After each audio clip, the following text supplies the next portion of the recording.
If elected, what would you do to help continue to promote job growth and grow Florida's economy? That's a real easy thing. I've been doing that for the last 20 years of my career. My 16 years at the Chamber of Commerce, my 7 years plus at the Okaloosa County Commission.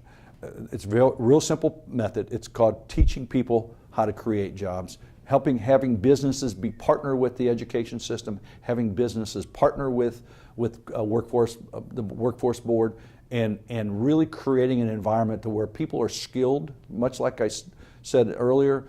People are skilled in jobs and helping with jobs, and that builds a basis. And I don't mean from the college level or even the high school level. I'm talking about from K-12.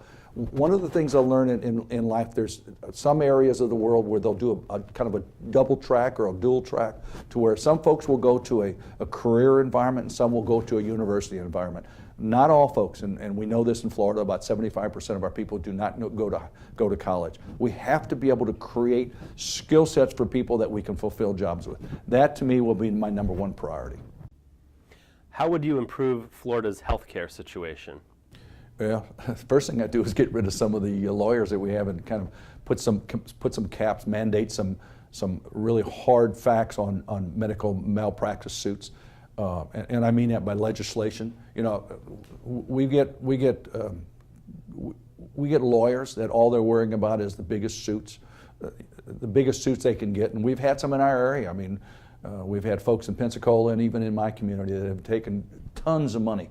Well, that may be great for that lawyer and his family or her family, but the bottom line is the insurance companies that pay that are going to have to pass it on to somebody. And like all businesses, passed on to the consumers. That hurts. So we got to get a handle on medical malpractice suits. We got to get a handle on tort. We've got to do tort reform. If we don't stop these crazy lawsuits that are 10 times or 100 times what the value of what the suit is, then we're going to it's the old adage of if you keep doing what you're always doing, expecting a different outcome. We keep doing what we're always doing, and we're losing the battle on this.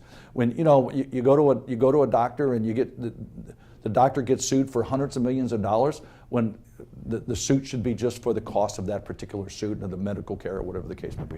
I think it's also important that when we, with healthcare especially, there's a lot of ways, we can get this cost shifting that we do.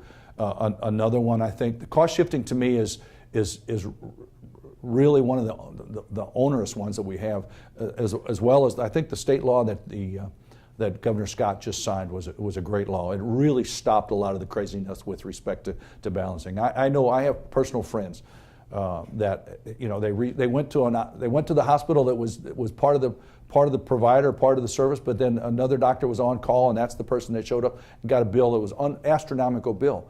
What we've got to do is figure out a way for insurance companies and providers to partner and collaborate and bring these out of what do you call them, out of service providers or out of network providers to where these things work well for people.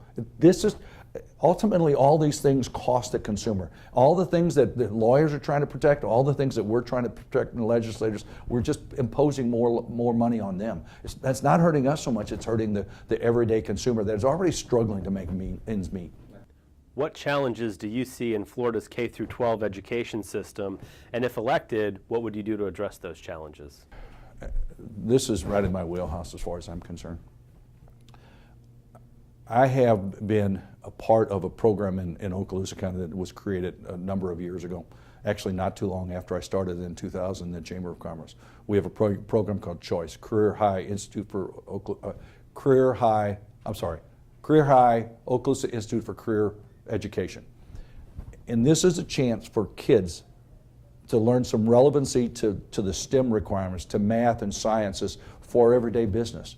And I was part of that. I was part of the original executive committee. I was part of the Chamber's perspective on in recruiting and increasing the choice programs in construction, in aerospace sciences, in culinary, in hairdressing. All these things can be taught from starting at the elementary level and kind of carry. You don't do the whole thing at 6 or 5 or 6 or 4th grade, but you feed them a little bit at a time. That's how you eat that elephant, one bite at a time.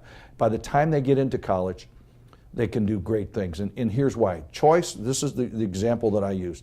CHOICE is a program where you get 3 three levels of certification, if you will. You get a high school diploma, you get industry, not shop chief certification, you get industry certification that you can take worldwide, and you get college credit.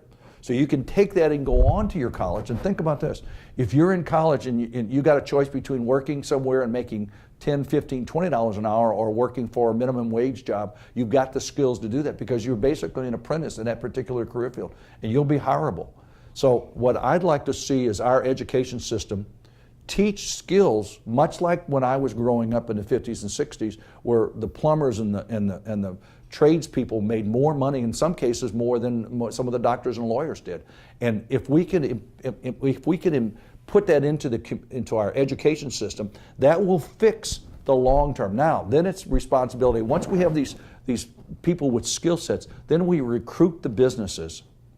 The businesses that need these skill sets and show them. This is what we have as our skill sets for our area. A&P licenses, tool and die makers, welders, all these different things. We can say we have a plethora of those in our system. And I'll tell you, that will be a big recruiting tool for any county, any city, any area in Florida if we educate our people to take these skills and use them. My name is Wayne Harris. I'm running for House District 4. That's primarily Okaloosa County. However, we'll have an impact on all over the panhandle of Florida and on the whole state. My website is votewayneharris.com, votewayneharris.com, votewayneharris.com. My email address is wayne@votewayneharris.com or wayne42016@hotmail.com.